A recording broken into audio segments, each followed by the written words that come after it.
Hello there, everybody, and welcome back to Circling Seattle Sports on Converge Media. I am your host, as always, Charles Hamaker, here with you.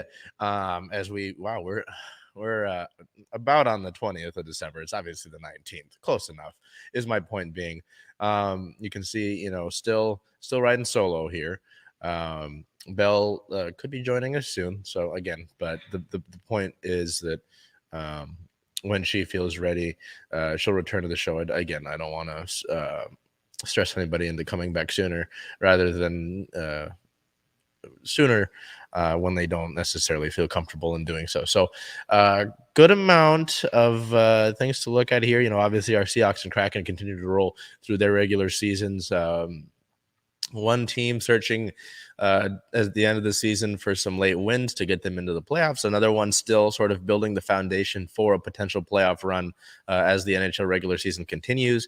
We have some community-related news in regards to our Storm. The Sounders made a couple signings as the offseason continues, and we have some news about the Club World Cup and a final destination on that, as I know that's been something that's kind of been played around with, and maybe it's in Abu Dhabi. Maybe it's not even happening. There was a report about it taking place in the States. It won't be taking place in the States. And then at the end of the video, I want to talk about something. We hit 500 followers on Twitter, which, it's not the biggest thing, and Twitter's having its own issues.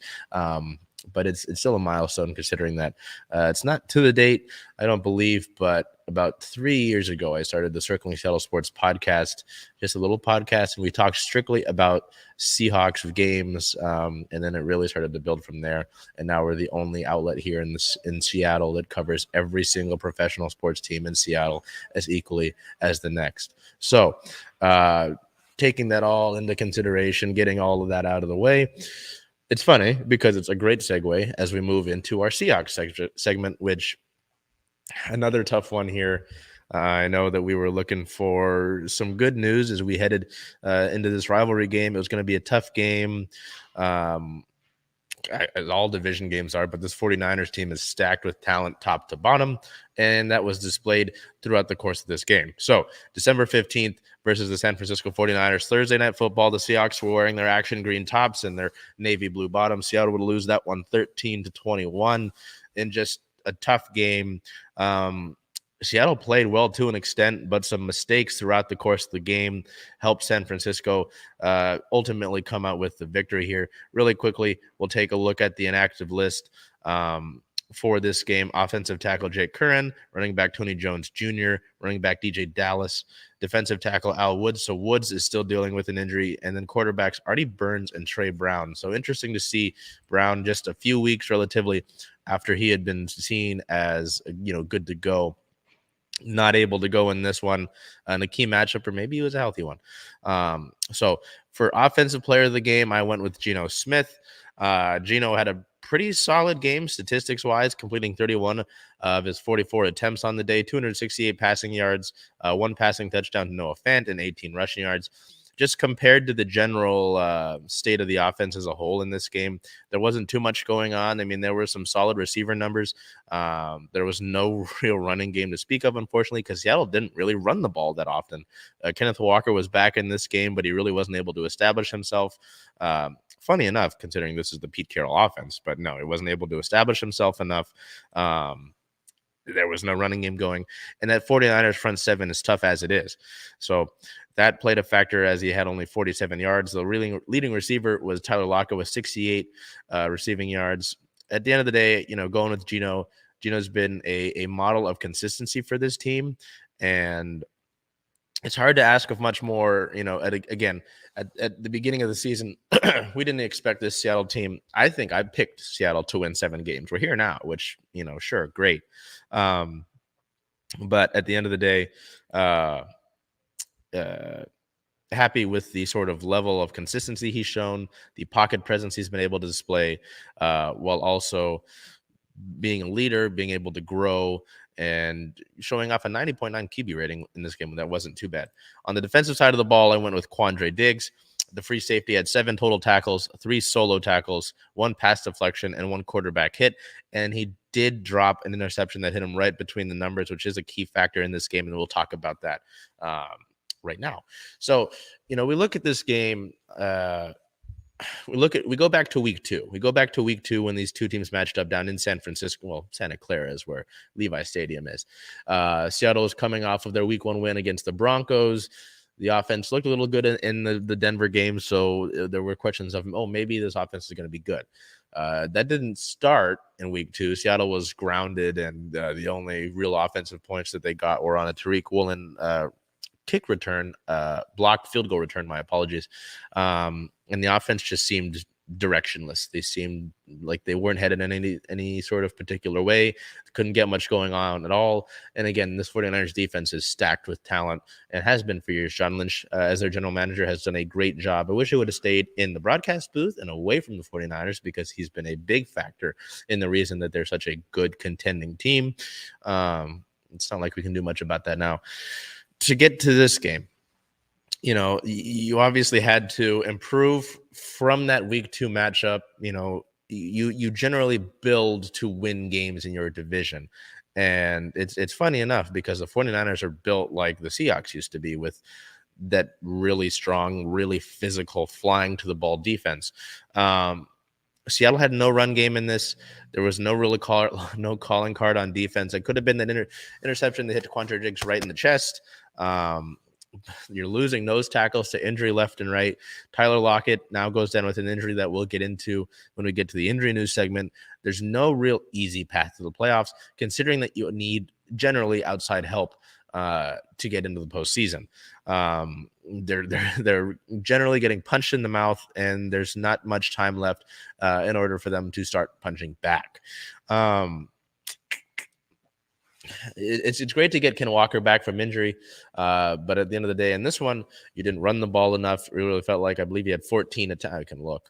He only had 14 attempts. If we look at the first few drives of Seattle, punt, field goal, fumble, punt, and that's the end of the half. That's your first half. That just can't happen. 3 points in the first half would be fine. But 3 plays, you go 3 and out on your second possession of the game, and then the 49ers are able to score a touchdown, 86 yards. Just, it's again, you're playing an offense with George Kittle.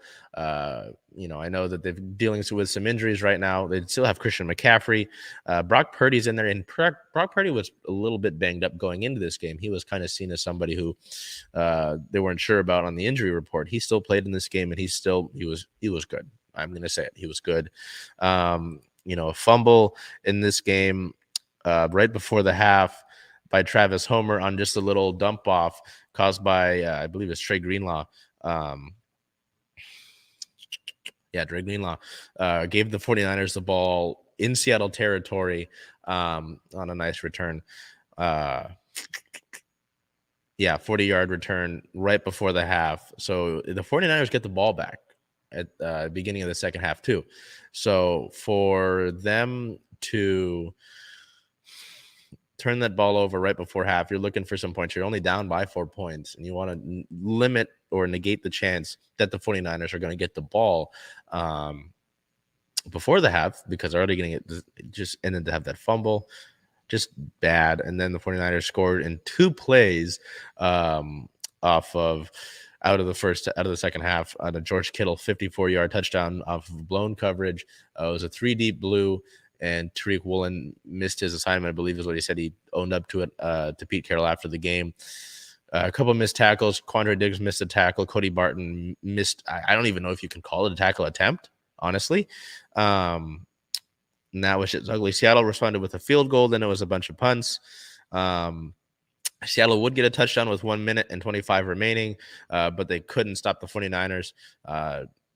Final drive to get to end the game. There was a bad challenge by Pete Carroll as Brock Purdy slid for a first down, and it was a frustrating game, considering the fact that your offense was so stagnant and that your defense your defense was put in some tough positions because they did play a relatively good game. That 54-yard George Kittle touchdown after the first half, after halftime, wasn't a good example of that. And Quandre Diggs getting hit with in the chest with an interception that could have given Seattle the ball in better field position for a drive obviously affects that as well. But the offense had to be better in this one. It simply had to be better. Kenneth Walker gets 12 carries, averages 3.9 yards per carry. You run the ball a total of 14 times this game. 44 attempts for Gino. Gino, I talked about his pocket presence, and he's been just a model of consistency for this team. But I don't think this is a Seahawks offense that should run the ball. Should pass the ball 44 times in a game. I just don't. It was a frustrating game, and now it's tough to see where you go from this point in the season. You've got 3 games left. It starts next week. Well, this upcoming week, I apologize, on Christmas Eve in Kansas City against this Chiefs team. And you could feel good about it. The Chiefs were pushed to overtime by the Houston Texans. But there's a lot of talent on that offense, and I don't know how that defense, how the Seahawks defense is going to be able to hold on against that offense. Patrick Mahomes, Jerick McKinnon's been playing well. Isaiah Pacheco has been playing well out of the backfield in his sort of gadgety type of role. They still have, the likes of Mecole Hardman, Travis Kelce. Who's going to cover Travis Kelce on the Seahawks defense? So it's not going to be an easy contest, but maybe the fact that the Texans push them to the limit makes you feel a little bit better about that. We're going to look at a quick sort of roster move over the past week. On the 15th, the team elevated running back Godwin Igwebuike from the practice squad. He got some run returning kicks, as you can see in that photo, and I believe he did the same thing. He was used in the same role this week. So that's just about the only roster move that took place over the past week. We look over to injury-related news, and this is when some things pop up. On the 12th, there was an Al Woods update before this game. He doesn't have an Achilles tear, fortunately, but it's an old injury, and it wasn't ruled out that he could play on Thursday. You saw that when we went over the inactives list, he wasn't active for that game. So we go to injuries sustained against the 49ers, and this is what things get ugly. This team, Seattle's already been banged up throughout the year. Ken Walker has dealt with injury. Rashad Penny's out for the year. DJ Dallas was out in this game. We already went over the sort of running back issues that they've had. It's, as I've talked about with the nose tackles, the nose tackles have been banged up. Jamal Adams is out for the year. So we get to the injuries sustained against the 49ers. Defensive tackle Brian Monet left the game in the first quarter with a knee injury. He has a season-ending knee injury, and will require surgery to repair that. So no Brian Monet.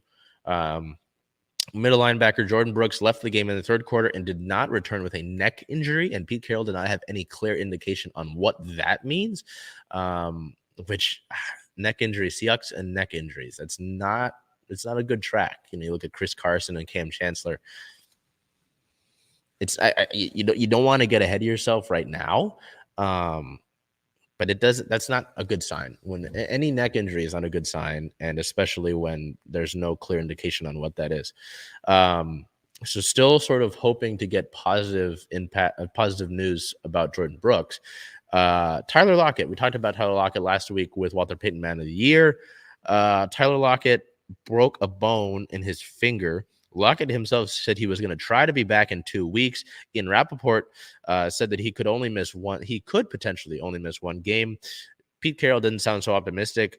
Lockett is having surgery on that finger and has a chance to get back quickly based on early feedback. But considering the fact that there are only 3 weeks left in the season for the Seahawks that are guaranteed, it's not a good look so far.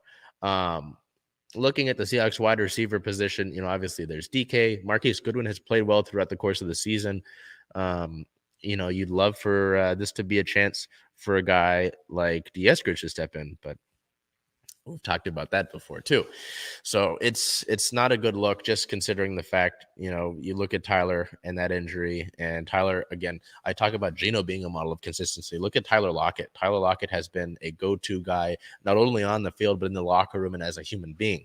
So, you look at all of that, and it's really tough to see him suffer an injury. And with Jordan Brooks and a neck injury, what does that mean for him? Let alone the Seahawks. But a neck injury, impacts your life as a whole. So, we're going to try to move over to league news here. December 13th, Cardinals quarterback Kyler Murray tears his ACL. So the Arizona quarterback is out for the rest of the season. Things continue to be tough down for the Cardinals. Odell Beckham will likely sign with the team in 2023. Several teams believe that OBJ will wait to join a new team in order to be the prize of the free agent wide receiver class. On the 14th, it was announced that the Broncos are planning a $100 million stadium upgrade package. The Broncos Empower Field at Mile High Stadium will undergo a significant upgrade ahead of next season. Also on the 14th, Cardinals GM Steve Keim will step away.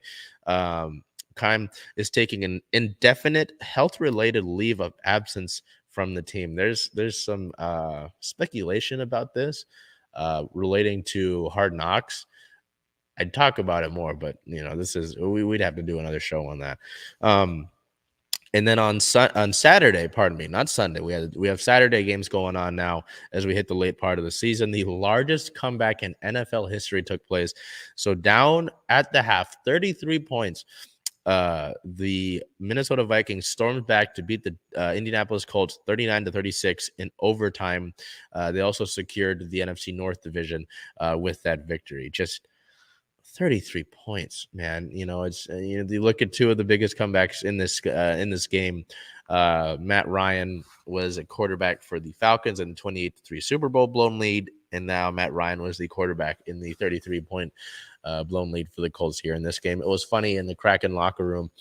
They had practice on Saturday, was there for that, and you could hear a bunch of the guys talking about this game. Will Borgen Will Borgen's a Minnesota native, and he was screaming, "What are you doing?" During this game. So I'm sure he's happy that ended the way that it did. Enough talking about the other teams in this league. We look at our Seahawks upcoming, as I mentioned. The Seahawks now sit at a 7-7 regular season record. They are second in the NFC West and currently in the playoff hunt. They are on the outside looking in. They're looking in from the glass window, and who knows if they'll be allowed in. It's up to them, truly. Their next matchup is December 24th at the Kansas City Chiefs with a 10 a.m. Pacific time start. That is a Saturday, and yes, that is a 10 a.m. start. So Seattle going to be on the road, probably in cold conditions, and starting on an early morning game for us. So we're going to have to see about that and see what's going to go on here because it's going to be a big game. Switching over to our Mariners news, not too much going on. I know the last few weeks we have had some news with, Pete Woodworth being named MLB's Coach of the Year and a bunch of other stuff. This is just a report, with the offseason and with free agency. And because we are who we are, we're going to report on it anyway. But it's funny because part of it now, there's two players involved in the speculation. One of them's re-signed with their current team. So it doesn't matter as much. The Mariners reportedly had interest in outfielders /DH Michael Brantley as well as outfielder AJ Pollock. The team reportedly has made an offer to Pollock as the Dodgers are interested as well. But AJ Brantley has re-signed to the Astros on a 1-year, $12 million deal. So that's sort of out of the picture now. We had this little segment in the league notes of free agency about the Mariners missing out. We'll continue that. Shortstop Carlos Correa signed a 13-year, $350 million deal with the San Francisco Giants. You heard me right. I said 13 years. 13 years. I've looked at, you look at a lot of these deals, and there's a couple more in here that I'll mention as well. But 13 years, do you honestly expect him to positively contribute to your ball club for 13 years, let alone 10, let alone maybe 7? It's really interesting. I'm sure there's some of it that plays into it is the money, and that would make some sense. But I just don't. Yeah, 13 years. Jeez. Starting pitcher Carlos Rodon signed a 6-year, $162 million deal with the New York Yankees. Second baseman Adam Frazier signed a 1-year, $8 million deal with the Baltimore Orioles. So, Liv, I apologize that happened. It's tough. 1 year, $8 million deal is a good deal for a infielder that is looking to relatively have a bounce back year. He's primed to do so, considering that the shift is being banned, and he joins a good Orioles team, a good organization that's primed to be successful again this year. I know they just barely missed out on the playoffs. So to put it this way, he's in good hands. All right, not safer. He's in good hands. Shortstop Dansby Swanson signed a 7-year, $177 million deal with the Chicago Cubs. So again, 7 years for Swanson, 6 years for Rodon, 13 years for Correa. It's a lot, and to go back to it, Rodon was a guy that I wanted to sign last year in the offseason. He signed with the Giants inevitably, but the point continues to be made that the biggest free agent deal that Jerry Dipoto has given out was the deal to Nori Aoki, which isn't a good sign if you remember that name. So there's something against Aoki necessarily. It's just, the fact that it was when it was, and it was the amount that it was.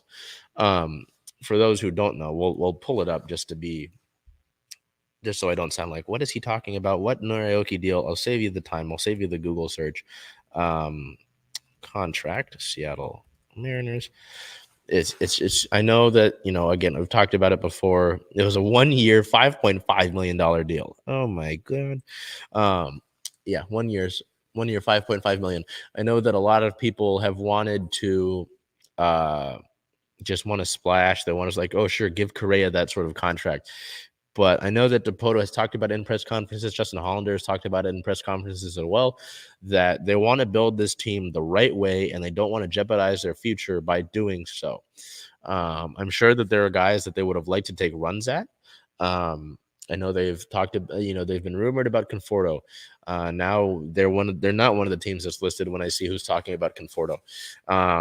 You talk about Brantley. Brantley resigns. JD Martinez was in Seattle like a week ago, and he just signed a 1 year, $10 million deal with the LA Dodgers. Would you give him that deal? I wouldn't give him that deal. There have been reports that maybe Seattle's saving money until next year for Shohei Ohtani. At the end of the day, Dipoto, the moves that have been made, I trust this front office, but it does make you really wonder in the current state what's going to go on. We are in December. Granted, it's getting to late December. You're looking for spring training coming up, and that roster, when that'll be there, I'm sure it'll be different than where we are right now. I don't imagine that the Mariners stay where they are right now. I mean, you look at the starting field: Cal Raleigh, Eugenio Suarez, J.P. Crawford, Colton Wong, Ty France. Some combination of Jared Kelenic and Sam Haggerty, Julio Rodriguez, and Teoscar Hernandez, or as my friend Nick likes to call him, Teoscar, which is very wrong, and I just thought it was a funny part to include. And then you've got to have someone DH, so whoever's not starting in left field gets to DH effectively. If you want to, you go out and sign a corner outfielder. You still need to sign another corner infielder who can rotate to give Gino days off and to give Ty days off, hoping that neither of them gets injured. You maybe would like to sign some more bullpen help. So there's things to be done, and there's moves to be made. Also considering the fact that we may get some players that come up through the minor league systems to fill those holes. Cade Marlowe might be a candidate for that corner outfielder role. I know there's some pitching. This franchise has some great pitching depth within the organization, and maybe they dig into that. We'll have to see ultimately, but it is. I won't go into full like angry panic mode, but it is something to note that the Mariners have been as quiet as they have in terms of signing free agents. And the last sort of league note that we have here is that the Dodgers are reportedly interested in center fielders via trade. That list includes Brian Reynolds, Alec Thomas, Dylan Carlson, and Jared Kelenic. Isn't that interesting? I would say no, unless they're giving you something crazy, but that's just me. I've been a Jared Kelenic truther since a long time. So looking ahead, again, there's not too much to look ahead to, and this necessarily, except for the fact that pitchers and catchers do report for spring training on February 14th of 2023. So mark your calendars, start the countdown, whatever you'd like to do, but certainly we're looking forward to that as well. Transitioning over to our Storm here, we have some team releases, a team released Community Impact Numbers Award list here. So oh boy, you're going to see this live. We're switching the hats. Here we go. So On December 16th, the team announced community impact numbers, stating that they have impacted 6,000 plus youth, raised and donated $361,000 plus to 17 nonprofits through Force for Change, raised $444,500 plus in auction packages donations value through Storm Cares, $10,000 plus raised for Seattle Children's Gender Clinic during Pride Month, $100,000 raised for Black Future Co-op Fund by Kicks for Equality, which is good to see. I know that the Black Future Co-op Fund has their deal with the oil rain, and there's that relationship there. $38,000 plus raised to local minority-owned business through a partnership with Intentionalist as well, oil rain partnership there, and 585 youth participated in their clinics and camps. So, I know that, we, with the storm, we talk about how big the offseason is for them. We got the schedule a few weeks ago, talked about Breonna Stewart winning a Clio Award last week. But, you look at, if you follow the Storm on social media, or even at the games, you see what they do for the community. They do have that, and to see them doing so, for the kids, raising money, for the Black Future Co-op Fund, for local minority-owned business, having the youth participate in camps, getting kids to come out to play these games and inspire them to play these games, and having the players there so they can have that representation, impacting 6,000 plus youth in the Seattle area. That's great to see. Obviously, year by year, you'd like to see these numbers increase gradually. But it's great to see the Storm, at least tell us this, because a lot of the time, you see these teams in the community and they're doing the stuff, or they post about they're doing the stuff, but seeing numbers to it is great to see the progress of that as well. So we will have a quick league notes here. Obviously, the last few weeks and earlier in the year, we had our Brittany Griner updates. Glad that Brittany is finally home.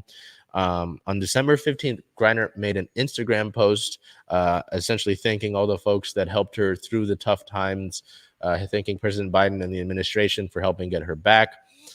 But so there was some questions about if she intends to play, and that was something I believe I talked about in the Brittany Griner update segment last week, about saying, who knows, maybe she takes some time off. Maybe it's wait and see. The WNBA star says that she intends to play with the Mercury next season in her first public statement since the release from Russia. So Griner will be back in the league, one of the more dominant players in the WNBA. It's tough going up against Brittany Griner, when you look at the matchups for the Storm, if you think about it from that standpoint. But just from a human being standpoint, it'll be really cool to see Brittany back out there, and I'm sure throughout the league and throughout the season she'll get a great reception. So really looking forward to that, and the Storm season as well. But that'll be great to see, and just happy for Brittany that she's able to, that she feels comfortable making that decision. But obviously, I know maybe as the season goes on or approaches, it might be tougher to get back into that rhythm. So again, just hoping that she's able to take it day at a time. We look over to our Seattle Sounders here, who made three moves, over the past week, as well as finding out about the Club World Cup. So, firstly, on December 13th, the team signed goalkeeper Jacob Castro. The Sounders FC Academy product signed a one-year deal with the club options, for 2024 through 2026. Castro now becomes the 21st homegrown player in Seattle Sounders FC history. He recently finished a collegiate career at San Diego State, having previously been at the University of Washington, where he was a two-time All-Pac-12 selection. Castro, now 22 years old, joined the Sounders FC Academy in 2017 and made 4 appearances for the Tacoma Defiance as an amateur. He wanted to play at Washington for 2 seasons before ultimately transferring to San Diego State, where he earned those All-Pac-12 honors in the 2021 and 2022 seasons. The Spanaway native became the first Aztec goalkeeper since 2006 to be named to that All-Pac-12 first team in 2021 after starting all 17 of their matches and allowing just 16 goals with 7 total shutouts. He earned a All-Pac-12 second team honor in the 2022 season after recording 3 shutouts through 16 starts. Before he joined the Sounders Academy, Castro earned all-state honors as a junior at Spanaway Lake High School, where he also played wide receiver for the football team for 2 seasons. So just looking at that, it's cool to see a local guy joined the Sounders. I mean, 21st homegrown player in Sounders FC history. And, it makes you think a little bit about the goalkeeper situation, just considering, Stephen Fry, Stephen Cleveland, maybe Castro gets some impact there. I know Andrew Thomas, essentially the third goalkeeper, had some injury concerns at the end of the season there. But it's nice. It's always nice to see the homegrown player signings, especially the guy who was a Husky at one point. I hope there's no ill connotation there, because as a Husky, and I mentioned the Husky part, but obviously he transferred. I digress. But no, it's really cool to see that, and I'm sure that we'll see Castro a lot with the Tacoma Defiance next season, as the Defiance look to really build off of a really strong season this past year, as they played at Starfire. But again, just at least for me as a local guy, it's cool to see the homegrown player signings all the time. It's awesome. On the 14th, just a day later, the Sounders would re-sign forward Freddie Montero. So I know that we've talked about Montero, his option being declined, but the team's still discussing with him a contract. So on the 14th, that materialized. The team signed Montero to a one-year deal for the 2023 season. 2023 season. He's the club's all-time leading goal scorer. If you didn't know, he returns to Seattle after tallying 8 goals across all competitions this past 2022 year. It'll mark the Colombian's 7th overall season with the Grave Green, having spent a stint from 2009 to 2012 and now 2021 to the present, where he has tallied 76 goals and 51 assists across all competitions. General manager and chief soccer officer Craig Weibel had this to say about Montero. Freddie continues to prove that he is a valuable player for our team, both on and off the field. On top of being a fan favorite, Freddie is a reliable goal scorer, as demonstrated in his decorated career around the world. We welcome his skill, experience, and veteran leadership in 2023. The 35-year-old Montero originally joined the Sounders back during its inaugural season in the MLS in 2009 and immediately established himself as a scoring threat, tallying 12 goals across all competitions in his first year with the club. He notably scored in the 2009 Lamar Hunt U.S. Open Cup final, helping the Sounders win their first major trophy in the first year in MLS. He led Seattle in scoring each year from 09 through 11 and recorded double-digit goal totals in each of his 4 seasons in Seattle. After he had an 8-year absence that saw him play in Colombia, Portugal, China, and Vancouver, he did return to the Sounders in 2021, where he added 16 goals to his franchise record total. Montero scored 3 goals during Seattle's title-winning 2022 CONCACAF Champions League tournament run, while filling in for injured starting striker Raul Ruidiaz. In addition to his club's record 76 goals across all competition, he does rank second in club history with 51 assists. So, at least in the Montero deal, it's nice to see Freddie rejoin the team. It's a one-year deal. It's a low-impact signing necessarily. You get a veteran presence that's been with the club that has made an impact last year in the last few years. But I know Seattle is still looking for a sort of backup striker, an impact addition to this club in this offseason. That is up to Craig Weibel and the staff. But it's nice to see Freddie back, especially considering it's a one-year deal. When he gets up there in terms of age, well, I don't want to say that. You don't necessarily want to give him a longer deal than a year. With Montero, I think a year-to-year basis is a good thing there, and I'd leave it at that. And then the final move for our Sounders over their past week on December 15th, the club traded forward Sam Adeniran to St. Louis SC. This was a surprising move to some. Seattle receives $100,000 in 2023 general allocation money, and up to an additional $100,000 in 2024 general allocation money. The Sounders announced that they traded Adeniran to St. Louis SC in exchange for that money. That additional money in 2024 is if certain performance metrics are met. Seattle also retains a percentage of a future transfer fee through 2025. With this trade, Seattle's roster sits at 26 active players. Now, this was, I understand being confused by this move. Adeniran, was loaned out to, I believe it was San Antonio and USL, and they won a championship. And Adeniran was part of that. And it was looked at, he's a young forward. He was kind of not bored with the competition with the Defiance, and so they loaned him to San Antonio. I don't necessarily see I can understand the trade. You get that allocation money, fine. Maybe it's a buildup for another player that you're looking at in a different time here. Maybe you didn't have the most concrete plans for Adeniran going forward. I just talked about a backup striker. Adeniran's fit more as a wing when he's played with the Sounders. I know that St. Louis SC has talked about using him as a striker, but I don't know. It's an interesting move. Ultimately, the moves that will follow this one will help dictate what happened here. Will help not dictate, but help give a better answer to what happened here. But certainly it is interesting just to take a look at this and wonder why it happened in the grand scheme of things, I guess. Anyway, moving on from that, we do have Club World Cup information that kind of went back and forth. So again, there's been talk about it not even happening. There was some minor rumors that it would take place here in the United States. December 14th, FIFA informed Real Madrid that the Club World Cup would take place from February 1st through 11th in Abu Dhabi. And then we found out on December 16th that the Club World Cup will take place in Morocco. So on the 16th, FIFA announced that the 2022 FIFA World Cup Club World Cup, is being held in Morocco from the 1st through 11th of February in 2023. So that part was right. That part was accurate. The 7-team tournament features the Champions League winners from each confederation around the globe, in addition to a representative from the host nation. Sounders FC is the first MLS side to participate in the competition, with Mexican clubs representing CONCACAF in all but one of the previous iterations of the tournament. Deportivo Saprissa from Costa Rica took part in the tournament back in 2005. This will mark the third time that Morocco has hosted the competition, having done so previously in 2013 and 2014.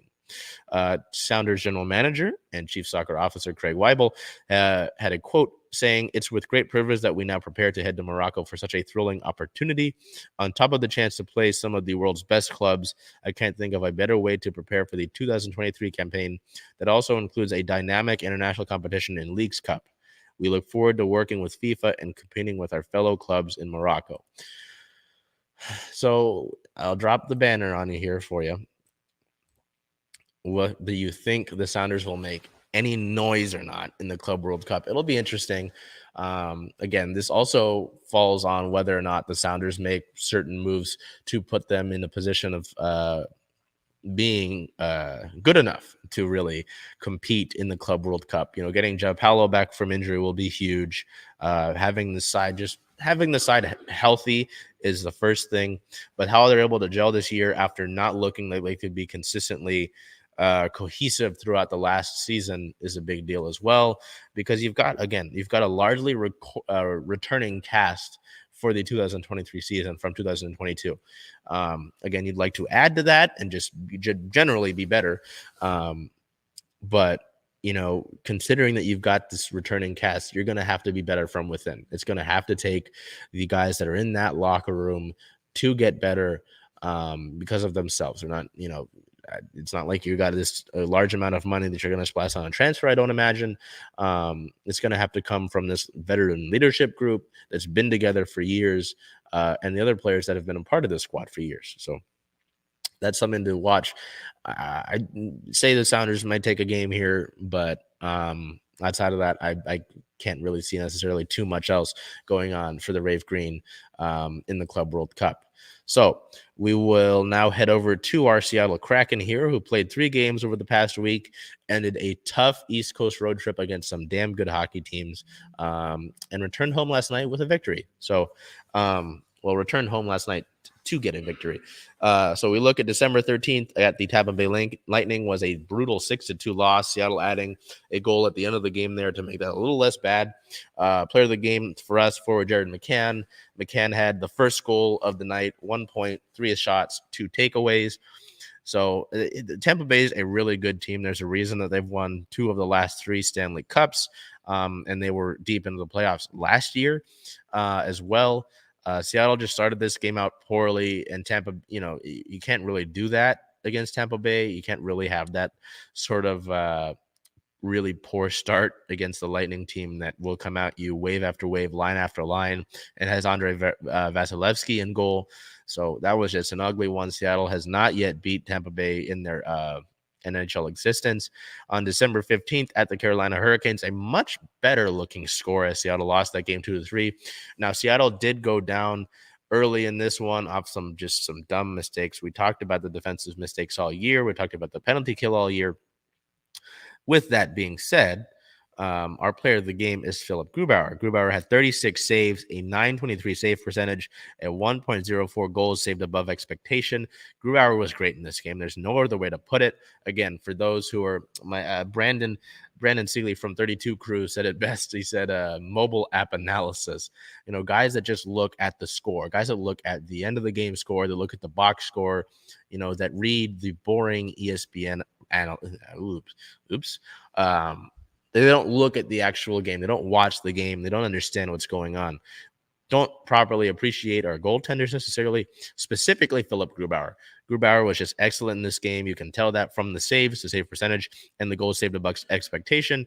And really, again, if we had the technology for me to sit down here and break down these goals that are scored against him, I would, but I don't have the technology. It's expensive, I imagine. So with that being said, Seattle would come back home to Seattle for 2 games at Climate Pledge Arena. The first of them being last night, December 18th, versus the Winnipeg Jets. The Seattle Kraken would win that game 3-2 in an exact same score, different result for the Kraken as the last time these teams matched up on November 19th. Winnipeg winning that game in overtime after a penalty by Carson Soucy in the dying seconds of regulation gave the Jets a power play that they would score on. Seattle is able to overcome a 2-goal deficit as Jordan Eberle, our player of the game, with 1 goal, 1.82 plus minus, 5 shots and 1 hit, scored a sweet backhanded bar down goal, really a highlight reel sort of goal to give Seattle their first goal of the night after some solid offensive shifts, some solid offensive possession, but it hadn't been able to break through. Eberle's goal breaks through. Seattle was able to chip away, score 3 unanswered goals, lock down defensively, and win that game ultimately. So before I go into more game discussion, we'll look at my player of the week. I went with Ryan Donato. Donato scored 3 goals, 3 points, had a 1 plus minus, 7 shots, 1 hit, 5 faceoff wins compared to just 1 faceoff loss on the week. That 3-goal streak is tied for his longest in his career, and Donato continues to be an impact player on those bottom 2 lines for this Kraken team and continues to display the depth that has been shown throughout this year. That's a big part of why this Kraken team continues to win games. So we look at those 3 games. Again, I could talk about the defensive issues throughout the year, but we want to look at those 3 games. You know, again, Tampa Bay, just the way that they started that game out and the way that things went throughout the rest of the course of the game, unfortunate. Again, Andrei Vasilevsky is a great goalie, one of the best in the world. You could argue Vezina, whatever. On the other hand, Tampa Bay has line after line of offensive talent and defensive talent that's been together for years. You know, again, 2 of the last 3 Stanley Cups. That one, you know, that's going to be a tough game regardless. And just how poorly you started that game out gives you that 4-goal blowout. December 15th and 18th against the Jets. The 15th, Seattle had they started out poorly, and then they were able to rally back, almost tied it up at the end, couldn't do so. But that late play in that game carried over to this game against Winnipeg. Unfortunately, again, going down 2 goals is not ideal. But Seattle was able to they started the game out well offensively, but it was 2 power plays by the Jets that were able to get the goals for the Jets. Pardon me. Seattle had some great offensive possession to start the game, and then quick penalties by Vince Dunn and Adam Larson in succession gave the Jets a 5-on-3 power play, and they were able to score just like that. And then in the second period, a holding the stick call on Will Borgen gave the Jets another power play, and Kyle Connor's shot would be able to be tapped home on a rebound by Pierre-Luc Dubois. Just, you know, you can't go to the box as often as this team does. Your penalty kill already ranks 29th in the NHL. How much of that is linked to the team taking as many penalties as they do? Probably somewhat. But at the end of the day, a simple solution would be to be better about staying out of the box. They just can't do that. But Seattle's they switched up their lines last night a little bit, which was interesting, generating different chances with different lines, moving the McCann, Beniers, Eberle line up to the top. But again, Philip Grubauer was great in this game on 5-on-5. He was rock solid. He made a bunch of great saves. He's very agile. He does the splits often. I never could do that. I played baseball, but it wasn't that athletic or agile. He was great in this game. The forward pairs looked pretty solid. Getting Jamie Alexiak and Schultz back, that defensive pairing back was really key to this game as well. It's no necessary slander on Cale Fleury or Gustav Olofsson, who suffered an injury last night with the Coachella Valley Firebirds in Coachella's first ever game in their home barn. So I hope he's okay. But getting that Alexiak Schultz line back as that second D pair is huge. Is huge just for what you've established already chemistry wise, their experience wise, what they both bring on their respective power play and PK units, what they both bring offensively to this team as D pairs. So it's a big impact to get those two back. Grubauer is playing well. And it's not necessarily in our segment here, but I do want to share two pieces of information that were in our game recap article from last night's win. Jonas Donskoy has been day to day and essentially just a ghost since training camp, where he suffered an injury and was placed on IR on October 9th. Don't want to say it means the world, but Donskoy had a nameplate in a locker in the Kraken locker room last night, which hasn't been there all year. So do with that information what you will. Again, hasn't been there all year, so why would you put it in now? Chris Drieger, the Kraken goalie, if you remember, that tore his ACL in June in the IIHF World Championships with his native Canada, has been practicing before Kraken morning skates, getting some work in pads, and he has his gear in a locker at the Kraken Community Iceplex, which hasn't been there all year either. So I noticed that Drieger's locker was filled earlier in the season, and then he started practicing. So I'm wondering if we might see the same correlation with Donskoy. If it happens, you heard it here first. If it doesn't, tried to help. We look towards our Kraken news here. On the 13th, the team is reportedly seen as a potential trade destination for Timo Meier. Now, this is an interesting move. It got a lot of traction on our social media. But the fact should be known that Meier has been viewed by a lot of teams and is, could be traded anywhere, just considering the fact that the Sharks might trade a couple players. Might trade a couple players. I want to make sure I'm pronouncing Meier right. I'm gonna hope so.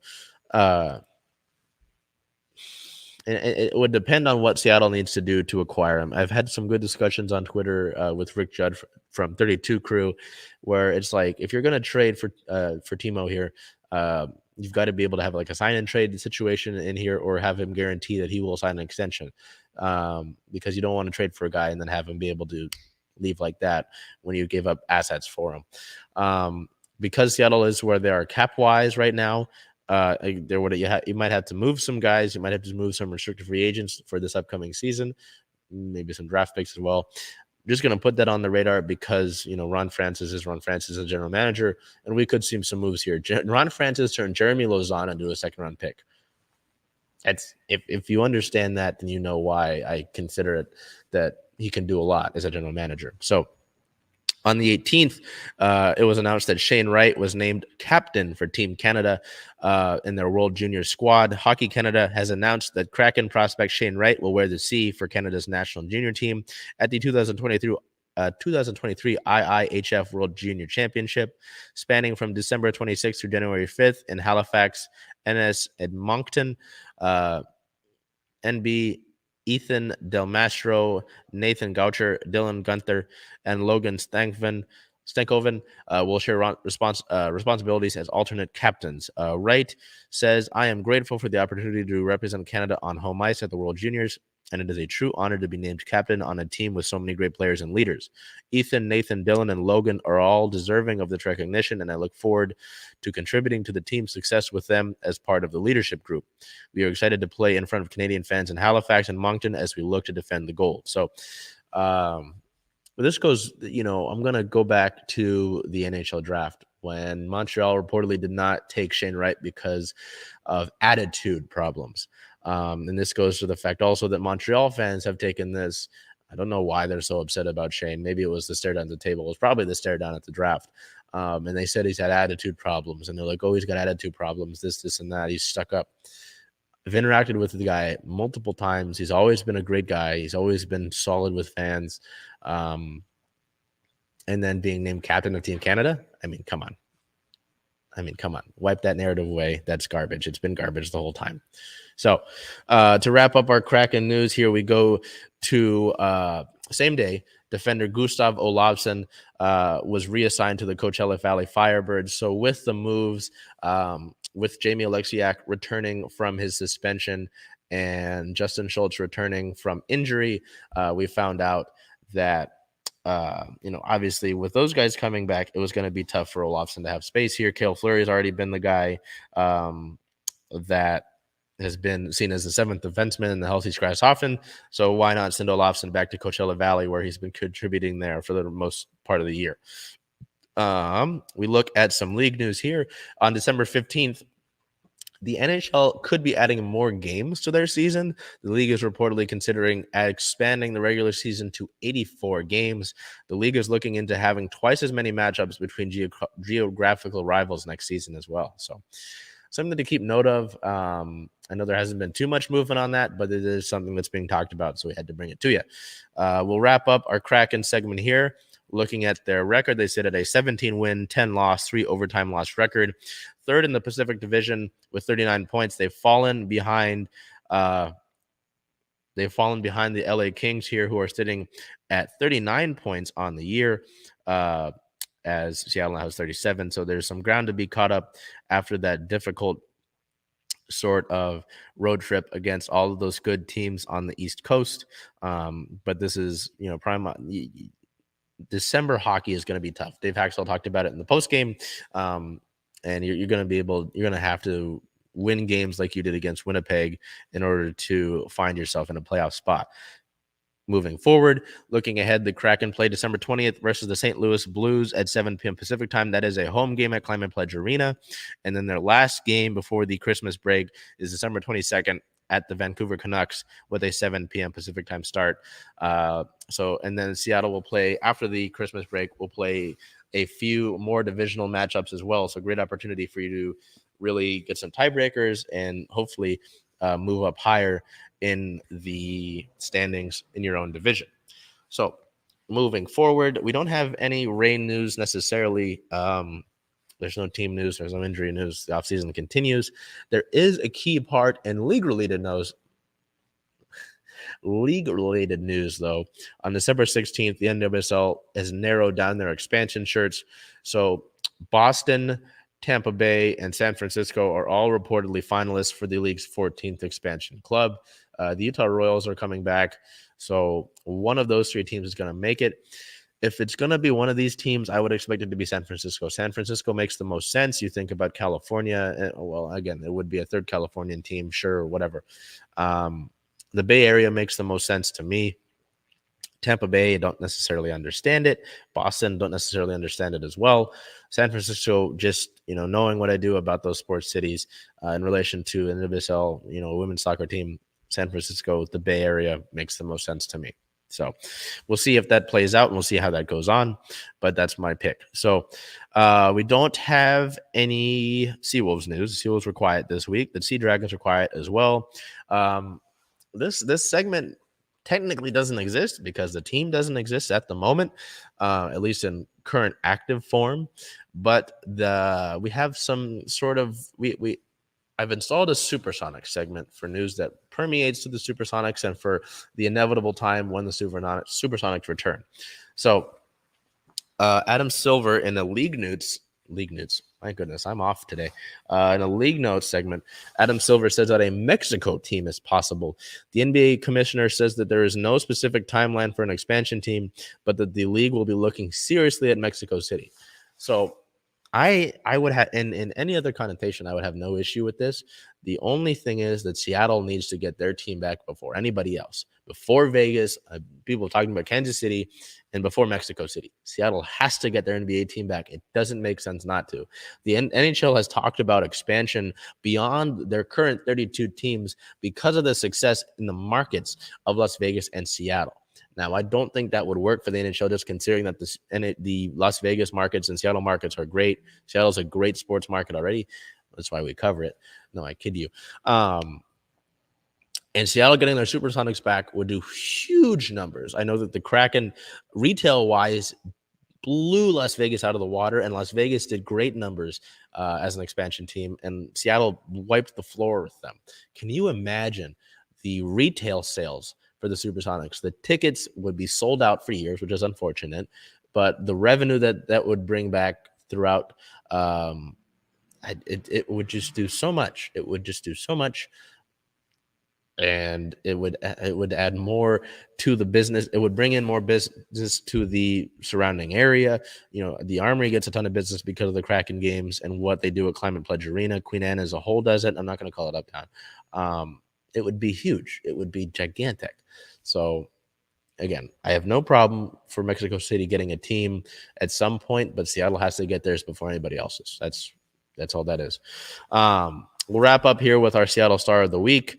And, you know, with the Seahawks having the week that they did, and it being a relatively quiet news week around the other teams, I went with Philip Grubauer. Grubauer, as I've talked about, has played great since his return from injury, since suffering that injury in the Colorado game, returning to help Kraken beat the Golden Knights for the first time in franchise history. And outside of one game against the Panthers, where, you know, that was just an ugly game as a whole, Grubauer has been excellent.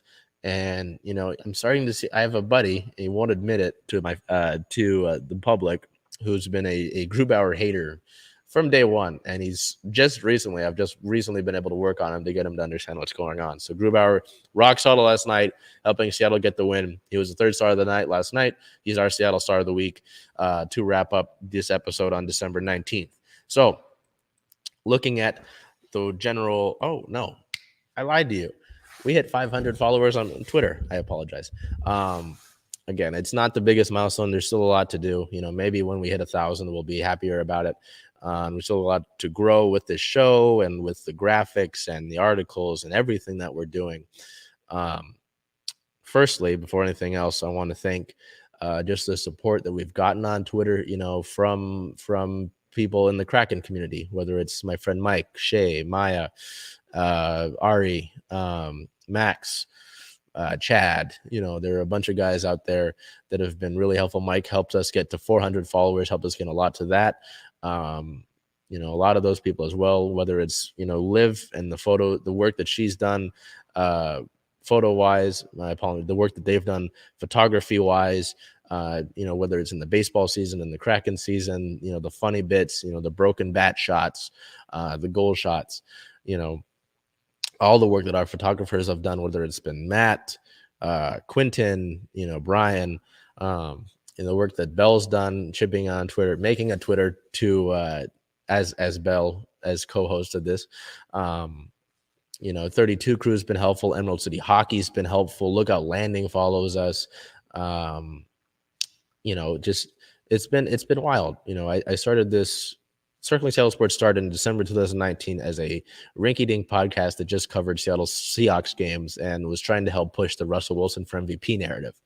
God, has it changed since then, you know, and there's so much more that we look at doing in 2023. Game previews, more interviews for you, immediate game reactions, you know, more episodes talking about these moves, like when a trade happens, not just waiting till Monday. We'll still do the show, of course, adding more to the podcast, getting back our college posts and doing more college stuff, and getting back into University of Washington coverage, doing minor league coverage of, you know, whether it's our Mariners pipeline, whether it's our Kraken pipeline. There's just so much that we're going to be able to do. And we already are the only outlet that covers all of the pro teams in Seattle, not Seattle Sports KJR, despite the fact that they have that name and it's a little bit annoying. Nobody, not these big outlets, not the local news companies, nobody. And if they try to claim that, not nobody on Twitter either. And if they try to claim that, they don't cover the rain like they do the Seahawks like we do. They don't cover the storm like the Mariners like we do. They don't cover the Seawolves like the Kraken like we do. Nobody does what Circling Seattle Sports does, and nobody will, because we're going to continue to improve and continue to get better year by year, let alone week by week or day by day. That's just how it is. So I do want to thank everybody. Curtis, behind the camera, our guy Salman is back in Saudi, and he helped grow this show. The Big O bringing us to Converge, Converge has been a big factor in this. Little O helping pitch it to us, to Big O here, to be in the studio, to be in the Black Media Matter studio that I'm looking at right now, the sign, to help us grow, help me grow as a journalist, to help this grow, to help support our teams there. It's been great. It's been awesome. It's been more than I could have thanked. And I'm only 21. We're only going to get better. I promise you that. So to wrap things up, the Seahawks go on the road to play the Chiefs next week, which the Mariners continue through their free agency period and offseason, and things could get better there. The Storm continue through their offseason as well. The Sounders have to prepare for the Club World Cup now in Morocco. The Kraken have a few games before the Christmas break. The OL Reign offseason continues as well. The Seawolves, Dragons, they're Supersonics as well, but we have to wait to get them back. So that's your week in Seattle sports. Until we see you, I know that Hanukkah has started. So I want to wish you a happy Hanukkah. I know Kwanzaa's coming up. Christmas is coming up. Whatever holidays that you celebrate, a happy holidays to you. Truly, there's a lot that's going on in this from Thanksgiving to Christmas. December 29th, my apologies. So a happy holidays to you. Stay safe out there. I've got my hiking boots out. I might be dramatic. I don't want to slip on any ice and crack my head open. I can't do the show then. So until we see you next week on what it would be, December 26th, take care of yourself, be well, and do whatever you can to make today a great day.